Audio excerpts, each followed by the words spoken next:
Okay, I think I'm live. I am live over on Instagram.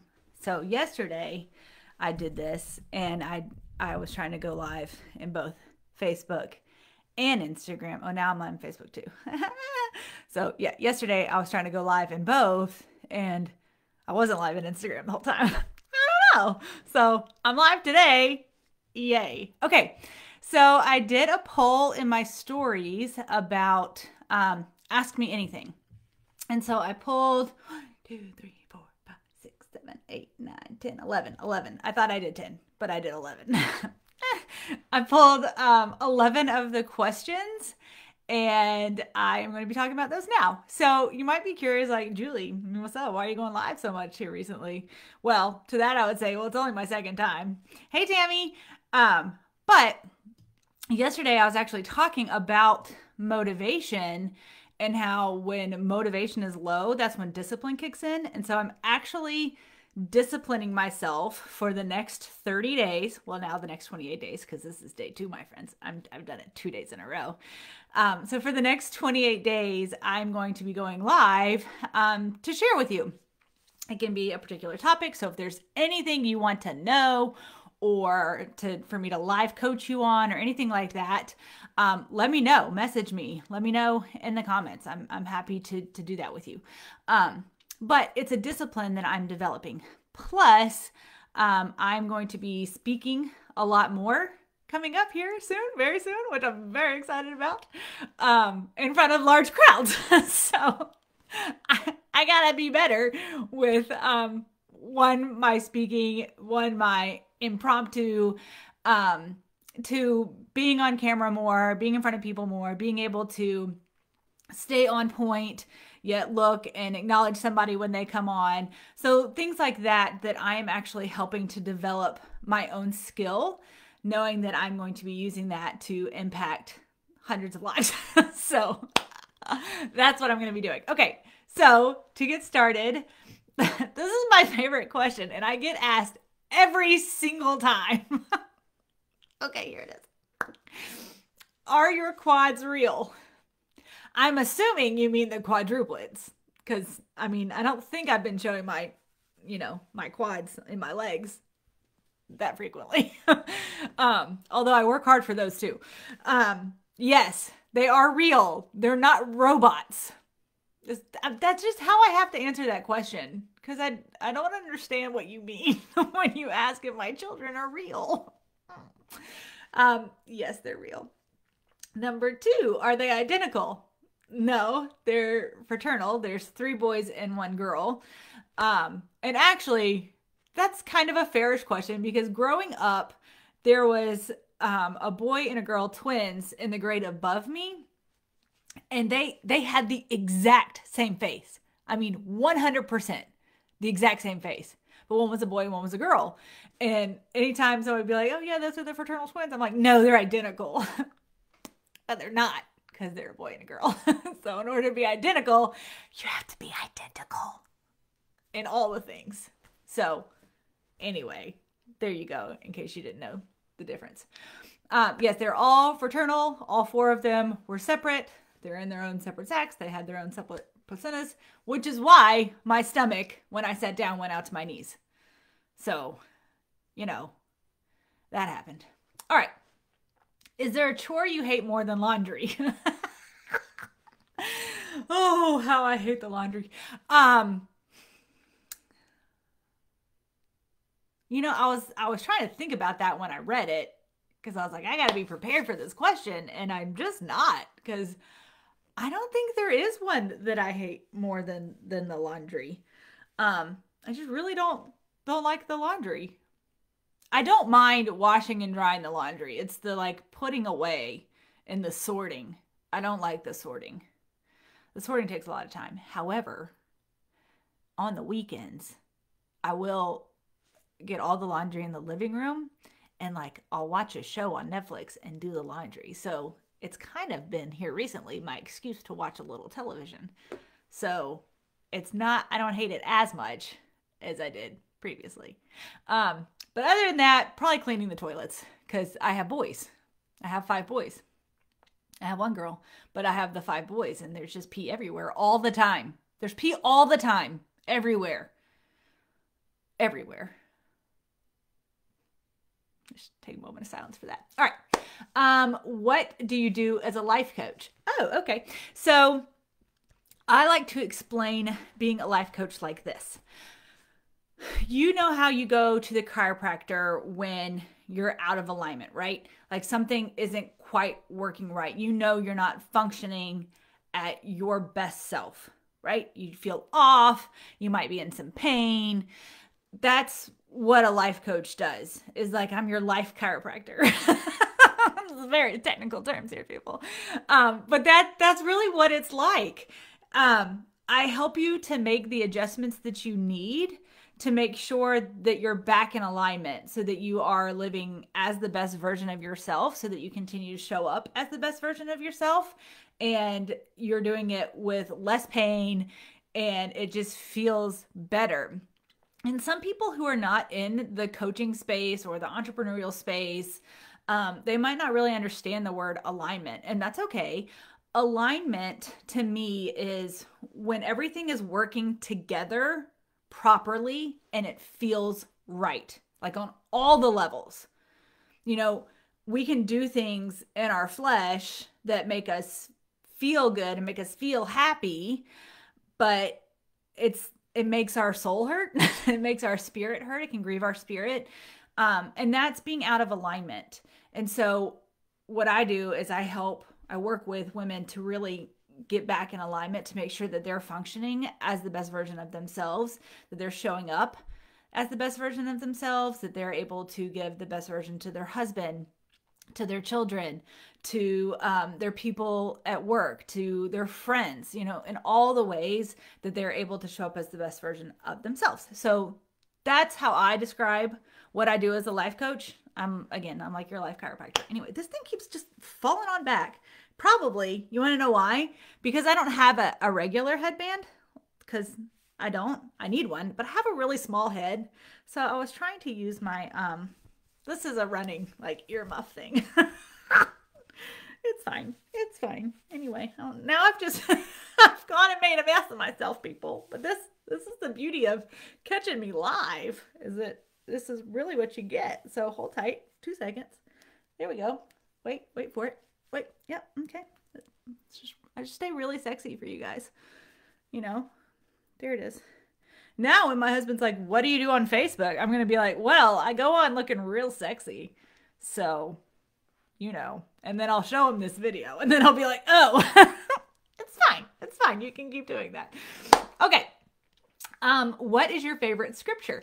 Ooh, I have so many right now. I have gotten into a great morning routine, which that's a question for later, and I'll go over that later. But and I'm really enjoying being in God's Word every day, and so there's always the Romans 12:2, which was actually my scripture from last year, which is, do not conform to the patterns of this world, but be transformed by the renewing of your mind. And that one has just really stuck with me because, you know, losing my dad to Alzheimer's, the brain became extremely important to me, and understanding our mind and making sure that the mind is healthy. But it's all about holding our thoughts captive to Christ. And that, again, that goes kind of back to that alignment issue, is making sure that from thoughts to results, that I'm in complete alignment for the calling that God has on my life. So, but I have a bunch of different scriptures that I can't, but they're all on my sticky notes on my wall and on my computer. They're just everywhere. They're everywhere. I'll put a picture later in my stories of all the stickies.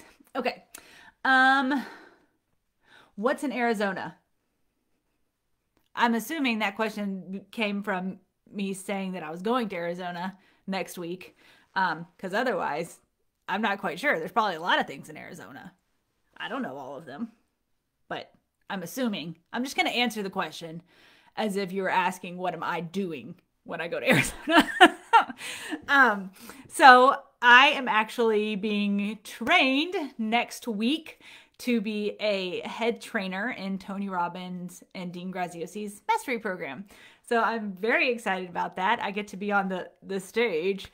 And I say the stage because it's virtual because of the COVID.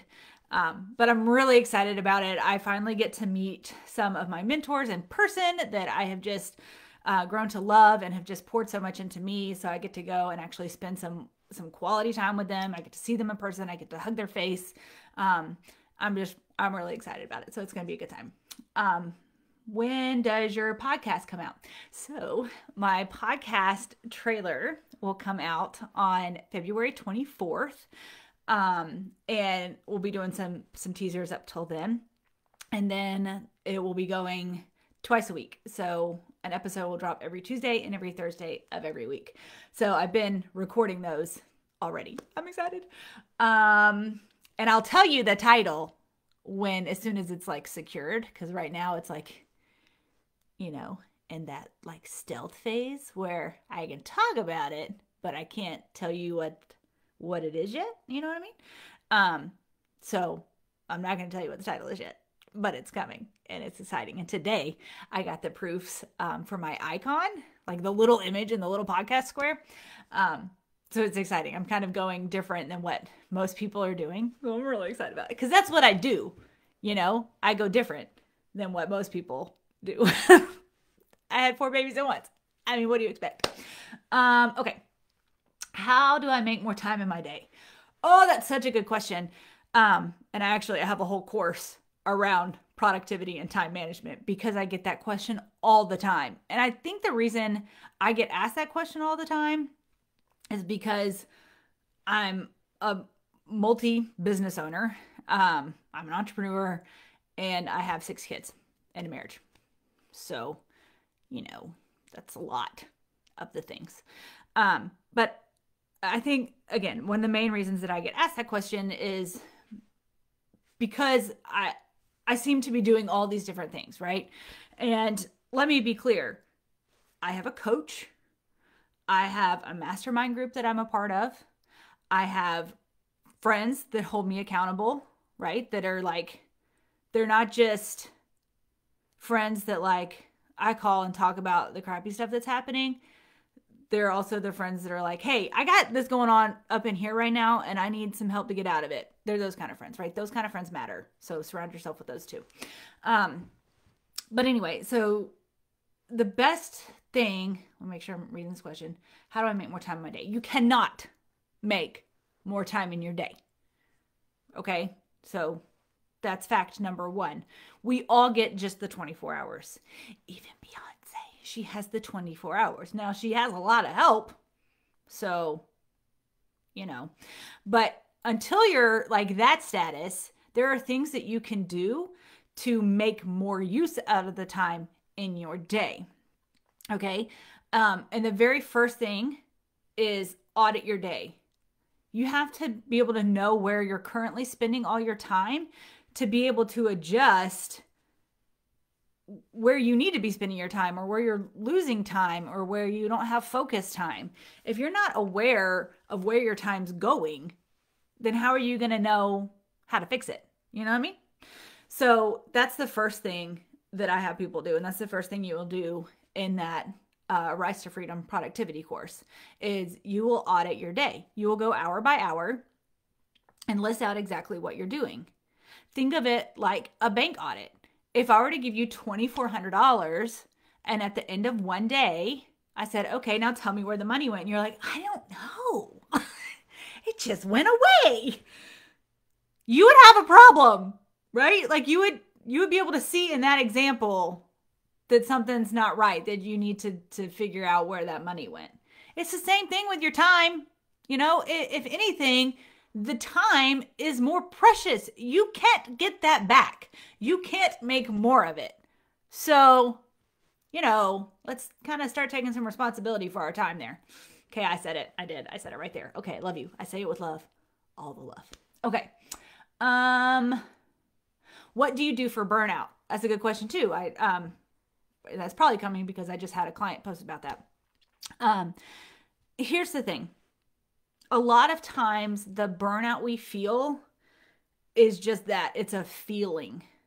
Okay. But that feeling of burnout is coming from the thoughts that we're thinking. And the problem is we sit here and we try and reason either why we're feeling this way or why we can't do something or, whatever. It's all happening in our mind, right? But it creates this feeling throughout our whole body, and that affects how we're showing up. And so if we're constantly thinking, what good is this? What am I doing? This isn't worth it. This is a waste of my time. If you're thinking those thoughts and then you're expecting to show up every day as if you weren't thinking those thoughts, that's not going to happen, right? That's the whole fake it till you make it. That doesn't exist. I don't believe in faking it until you make it. That's not a thing, right? You can envision the best version of yourself and actively show up as her. No problem. That's not faking it until you make it. That's seeing it and living into that. That is thinking enough of yourself and being aware enough to invite that best version of yourself into your present. That's what manifestation is all about. It's all about what's there in the spiritual realm and bringing it forward to the physical realm. Okay? You can do that. There's no faking it till you make it. Just show up as her every day. So what do you do for burnout? I get the thoughts out of my head because that's where the problem is. And we can't solve the problem in the same environment that made us sick, in the same environment where the problem is, right? You can't put a lit cigarette in somebody's mouth who's saying they're going to quit. That's not a good idea, right? It's the same thing with your mind. You can't solve it up here. This is where the problem is. Write all that down. Write it all down. Do a thought download. That's what a thought download is all for. Get it out of here and get it onto here. When my clients are talking about how they can't sleep at night, I'm like, cool, let's do a thought download. Because that's one of the main reasons they can't sleep is their mind is just, and they're like, I'm trying reading, I'm trying doing this. I'm like, you're just putting more stuff into your brain and your brain is constantly firing. Okay, get it all out. Get it all out. Do a thought download. Okay. Did that one. Oh, what does your morning routine look like? I get this one almost every time I do these questions too. I don't, maybe I should just do, you know what I'll do one day? Maybe I'll do a GoPro attached to my head and I'll do my morning for you. It'll get crazy there for a minute while the kids are, doing lunches and all that stuff, but it's fine. It's fine. Okay. So my morning routine is I get up at 5:15 every morning. I do not snooze my alarm. I have my alarm go off. It is across the room from me, so it forces me to get out of the bed. So that's a hot tip, by the by. If you're a snoozer, if you like to hit the snooze button, wake up. Just go ahead and wake up. You're not getting good quality sleep after that anyway. It's not good for your heart. It's not good for your brain to do the start, stop. Okay, there. Side note on that. But I set my alarm on the other side of my room, so it forces me to get out of the bed. And my alarm title actually reads, "Be the best version of yourself today." Because that is triggering me when I have those moments where I'm like, but I was so very cozy in my bed. I would like to go get back in my bed and cuddle up with my hubby. That's what I would like to do. Reading that is a reminder of why I'm getting up. Okay, so I'm intentional. 1, to set my alarm. 2, to put it across the room from me. And 3, to have the alarm label tell me to be the best version of myself, right? It's a great reminder to keep me on track. Okay, so I do that and then get up, go get a cup of coffee because my husband is wonderful and he sets the coffee for me the night before, so it's just ready to go when I get up in the morning, and I so appreciate that. And then usually let the dogs out, and by the time I'm sitting down to have my coffee, Matt's getting up, getting his coffee ready to go, and we both sit down in our chairs and have our quiet time. We read the Bible, we pray, we just have our quiet time. And then after that, we go get the kids up, make breakfast, do the whole get ready for school. Where are your shoes? Where's your coat? Where's your book bag? Do you have your Chromebook? Do you have your snack? Do you have your mask? Every single day. You would think by now we're like, I know we're past day 100 in school because they, had to dress up as old people or whatever. Where was I going with that? So they've spent a lot of time in the school, right? They know what our school morning routine is. Yet, there's still times where they don't remember that they need pants on, or that they need shoes, or that they need their book bag, or their masks. They've had to wear a mask every single day. I don't know why. And, I've had moms tell me before, well, if shoes are such a problem, you should put a bin by your door or like a cubby. And then when they come in, they just put their shoes in there so that they're there when they need them. And I'm like, I know. And we have one. We actually have 6. We have 6 little pull-out drawers.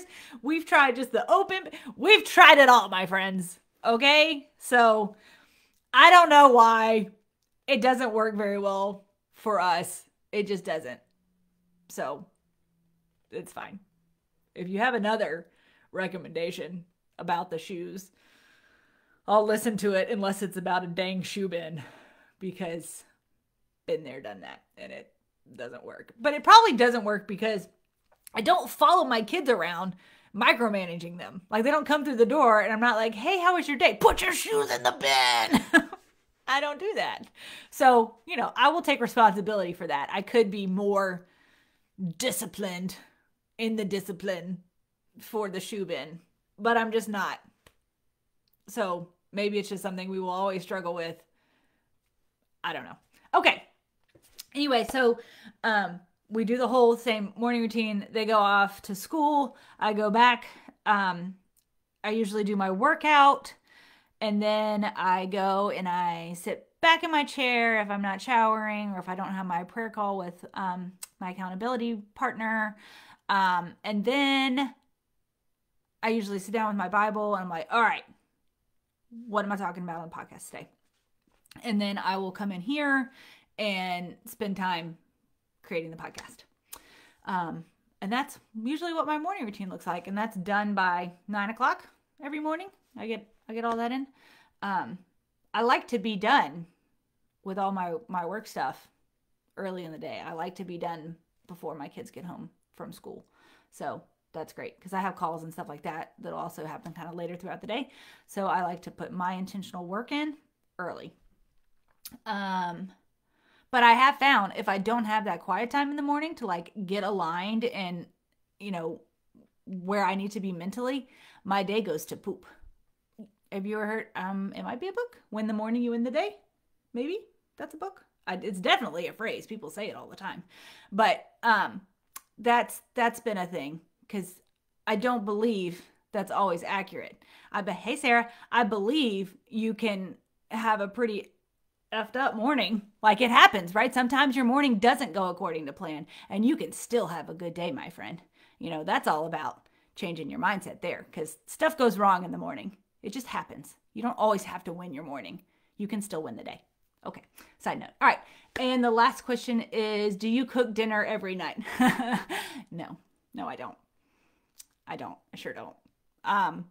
We just don't. One, because my kids don't eat all the things that I cook anyway, which is interesting because Campbell, he's my oldest. He'll be 12 in February. Can you believe I have a 12-year-old? I have a 12-year-old. But he doesn't eat, like, he eats the same 4 things, right? He'll eat a hot dog. He'll eat pizza rolls. He'll eat chicken and spaghetti. That's about it. That's about what he eats. And even on like taco nights, he just eats the meat. He doesn't eat the rest of the stuff. I don't know. Anyway, but every single day he asks me what's for dinner. And it's hysterical because it's like, what? Why? Why do you care what's for dinner, Bobs? Hey, Brandon. You know, like, why does it matter if you're not going to eat it anyway? So it's fine. But no, I don't fix dinner every night. My husband and I love dinner. We love to go on culinary ventures, and that does not mean we go to the places where we cook the food. No, we just like to go try new things together. That's what I mean by going on a culinary adventure with the hubby. That's what we do. And so anyway, that's where we're at. That's right, Sarah. You can choose. That is what I tell him. If he doesn't want to eat the food that I make, he gets to choose between one of the four that he can make himself, and that I know he will eat. All right. So those are the questions that some of the questions that were sent to me. And thanks so much for this time today. This was fun, and I will see you tomorrow. Bye, y'all. Have a good day. All right, now let's see if I can end this thing because I got 2 different devices here. Okay, maybe just swipe. I don't know. Okay, end. Yeah? Ooh, I don't know. Did it end?